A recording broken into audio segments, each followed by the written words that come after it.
Li İstanbul'e endamın Konfederasyona Sendikayı Karkerên Şoreşker Dîsk, Oda Doktorên İstanbulê İTO, yekîtiya odeyên endezyar û mîmaran a Tirkiyeyê Timov, Konfederasyona Sendikayên Ketkarên Civakî Kesk û yekîtiya doktorên Tirk li ser têkiliya dewlet û mafyayê daxuyaniyek dan.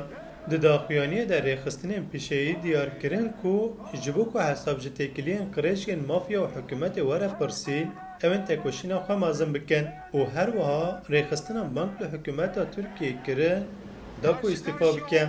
Ji ber ku Sedat Peker ku zêdeyî meheke li ser YouTubeê vîdyoyên derheqa têkiliyên mafya û hikûmet, mafya û siyasetmedar û karmendan de parve dike û heta niha ev vîdyoan ji aliyên milyonan kesî ve hatiye temaşekirin, ev daxuyanî hat kirin. Peker niha li derveyî welat dijî û ew bi damezrandina rêxistina sûç tê tawanbar kirin. Seroka Şaxa ji mara sêyan ya Eğitim Sena İstanbul Ayfer Koçak diyar dike ku axaftinên Peker yên li ser salên notî û salên 2000 gelek caran keskî aniye ziman.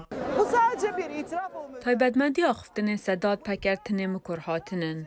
Bi van axiftiyan xuya dike ku li vî welatî ne tinê beedaletî û parastina kujeran tê kirin, her roza xuya dike bi keda ketkeran, heza aboriyê pêşkêşî çete, mafya û têkeliyê desthilatdariyê ye.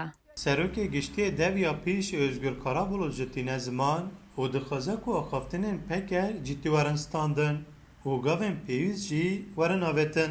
içinden birisi Ji nava sîstemê yekî ji wan têkiliyên tarî diyar dike. Bi wan gotinan pêwîst e ku bi zelalî em bibînin ku devlet bûye mafya û mafya jî bûye devlet. Bi vê yekî xuya dike ku mafyên ketkaran hatin bin pêkirin û dijminatiya gelan û givaşên sen opozisyonê jî bi vê yekî medît.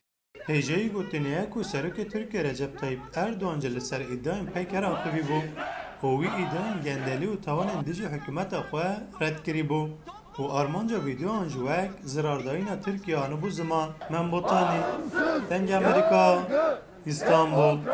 Türkiye